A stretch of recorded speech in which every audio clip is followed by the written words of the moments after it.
Salut ambitieux, salut ambitieuse et bienvenue sur ma chaîne. Aujourd'hui nous allons parler de mon achat-revente. Je te dis donc à tout de suite.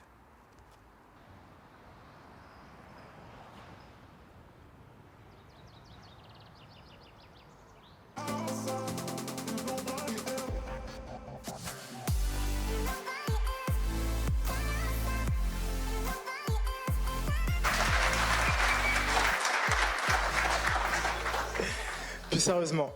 Ambitieux, bah écoute, comme je viens de te le dire, on va visiter l'appartement et la fin des travaux. À la fin, je vais parler chiffres, on fera un home tour, on y va. Donc là, on démarre sur la partie extérieure. C'est un extérieur de 55 mètres carrés. Comme tu as pu le voir tout à l'heure, on était sur les bords d'eau, d'accord, bord de l'Oise. C'est le plus gros atout un des plus gros atouts de l'appartement, mais le deuxième plus gros atout. L'extérieur dans lequel on est ici a été retapé entièrement. Donc on a fait le terrassement, on a appliqué des pelouses, on a mis des points d'électricité, on a fait des gaines, on a mis également des gaines électriques. On a créé une terrasse qu'on va aller voir tout de suite. D'ailleurs, ça a été un point qui était hyper important pour nous et pour pouvoir vendre l'appartement, parce que, comme je te dis très souvent, dans une situation d'après-Covid, les gens ont de plus en plus besoin d'un extérieur au-delà d'un appartement. Et le fait de pouvoir avoir un extérieur aussi bien situé dans l'hypercentre qui est assez dynamique, je pense que c'est ce qui a permis de pouvoir vendre l'appartement aussi rapidement. Donc on continue à avancer et on arrive sur la partie terrasse. On a créé une terrasse aussi, je te montrerai des avant-après où tu pourras voir comment c'était avant. Une terrasse de 15 mètres carrés si je ne m'abuse et qui a été créée totalement pour l'occasion, afin de pouvoir vraiment essayer de créer une fois de plus ce petit côté cocooning qu'on peut retrouver dans un extérieur, parce qu'on peut rechercher dans un extérieur. Ok, mon ambition, on continue avec également une remise en beauté au niveau des escaliers. Et puis là, ce qu'on va faire, c'est qu'on va rentrer dans le studio tout de suite, donc je te dis à tout de suite. Donc là, on rentre dans le studio directement. Il a été refait dans l'intégralité, du sol au plafond. Bon, le plafond, on a juste mis un coup de blanc sur les poutres apparentes pour les faire sortir. Néanmoins, on va commencer par le haut. On a commencé par y mettre des spots, enfin des lumières plutôt, excuse-moi, de manière à pouvoir mieux éclairer, parce que l'appartement était très mal éclairé à l'époque, d'accord. Afin de profiter de la hauteur sous plafond également, parce qu'on a une hauteur sous plafond de 2,90 m, si je ne m'abuse, pour un 25 mètres carrés. Donc ça, c'est vraiment le charme de l'ancien. Ensuite, pareil, les murs refaits en blanc, comme tu peux le voir sur ma droite. On a également un mur de couleur, un mur de papier peint qui a été fait. Et on va directement arriver par la suite au niveau de la cuisine. La cuisine a été totalement changée. Je te mettrai également des photos pour que tu puisses voir comment c'était auparavant. On a une vraie cuisine. Tu le verras sur les photos ou les vidéos que je vais te montrer avant. Ça n'a rien à voir avec la cuisine qu'il pouvait y avoir auparavant. Et surtout, ce qu'il y a de bien, c'est qu'on a pu l'équiper. L'objectif vraiment de ce projet-là, c'était de faire en sorte que la personne elle ait juste à déposer ses bagages. Donc, on va en parler avec plus de détails tout à l'heure, mais effectivement, tu prends un risque, tu décides de mettre quelque chose avec ton goût. Là, je parle en l'occurrence du papier peint derrière. Néanmoins, il faut que la personne puisse se projeter. D'accord ? On est parti sur des couleurs qui étaient assez sobres, sur un thème qui était assez simple aussi, et la décoration qui allait avec également. Une fois de plus, c'est pour que la personne puisse se projeter. C'est vraiment le conseil que je peux te donner, mon ambitieux. Ça te permet de vendre beaucoup plus simplement. On avance dans la salle de bain, et on a une salle de bain quand même pour un 25 mètres carrés qui est aussi d'une taille assez raisonnable. Donc du coup, je vais te laisser regarder après. Anciennement, il y avait une baignoire, pareil, on a cassé, on a tout refait aussi également, on a remis le carrelage, on a mis du carrelage qu'on n'avait pas à l'époque, tout repeint en blanc. Je peux pas le sentir, mais ça sent grave le neuf. Une fois de plus, c'est toujours la même chose, que la personne puisse se projeter et se dire ok, j'ai pas grand chose ou j'ai rien à faire. D'accord? Donc là, on vient de passer à la première étape, c'est un tour rapide. Je te montrerai, sans que je sois devant, un home tour encore par la suite du bien. On va passer à la seconde étape, qui va être donc, je vais te parler chiffres, et je vais également te parler des péripéties qu'il y a pu avoir.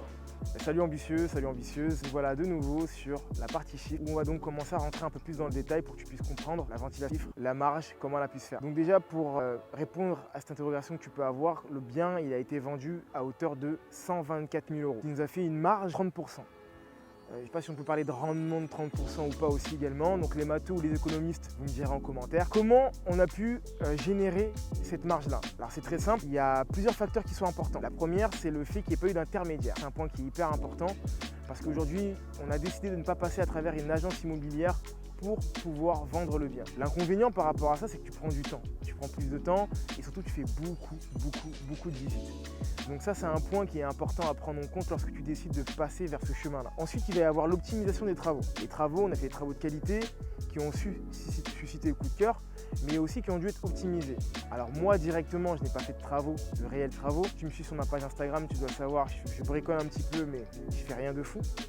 Donc, on a dû optimiser les travaux un maximum, utiliser certains types de matériaux qui étaient qualitatifs, mais qui étaient moins onéreux que d'autres pour la même fonction. D'accord, je donne l'exemple par exemple de certains carrelages. Tu as des carrelages qui vont être plus chers au prix au mètre carré que d'autres, alors que sur le rendu et sur l'utilisation, ils vont être les mêmes. Vous connaissez une utilisation d'un studio où il se peut qu'il y ait très peu de trafic. Ensuite, il y a le secteur. C'est très important, mon ambitieux, que le secteur, et c'est aussi pour ça que j'ai essayé de revenir dans ce cadre-là, fait que le bien a pu se vendre au prix auquel il s'est vendu. D'accord, l'effet coup de cœur a pu se créer à travers la qualité des matériaux et à travers le secteur, parce que je pense qu'on ne te le dit jamais assez, mais il y a 3 points importants, c'est le lieu et encore le lieu. Ça, c'est un point que tu dois jamais oublier, mon ambitieux. Vraiment très important. Et après, pour finir, j'ai envie de te dire, mon ambitieux, qu'il y a tout simplement la négociation en amont. Ça, c'est un point qui est juste essentiel lorsque tu vas vouloir faire une transaction. Et que ce soit une transaction qui soit faite pour de la vente ou pour la location, la plus-value, tu ne la fais pas à la vente,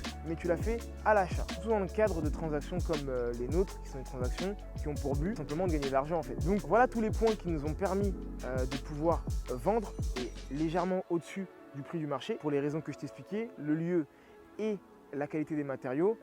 Moi, les agents immobiliers dans le secteur, ils me disaient que le bien, en moyenne, ça se vendait à 120 000 euros, 122 000 euros lorsqu'il y avait quelque chose d'exceptionnel. Le dernier point que j'ai envie de te dire, mon ambitieux, c'est qu'il faut vraiment croire en ce que tu fais. Ça, je te le dis tout le temps et je pense que je te le dirai jamais assez. Parce que tu vois, on me parlait de 120 000 euros à 122 000 euros. Le bien a été vendu 2 000 euros supplémentaires à ce qu'on me disait. Donc ça prouve vraiment que l'immobilier, c'est que de la spéculation. Donc qui dit spéculation dit une idée, un à peu près de quelque chose, mais sans réelle certitude. Mon ambitieux, c'est la fin de cette vidéo. J'espère qu'elle t'aura plu. Si c'est le cas, n'hésite pas à la partager, à mettre des commentaires. Si tu veux plus de détails, écoute, n'hésite pas à me le dire en commentaire aussi également. Entre-temps, mon ambitieux, je te souhaite une excellente journée ou une excellente soirée. Je ne sais pas à quel moment tu regarderas cette vidéo. Tout ce que je peux te dire, c'est de continuer à croire en toi et à te former. Bye.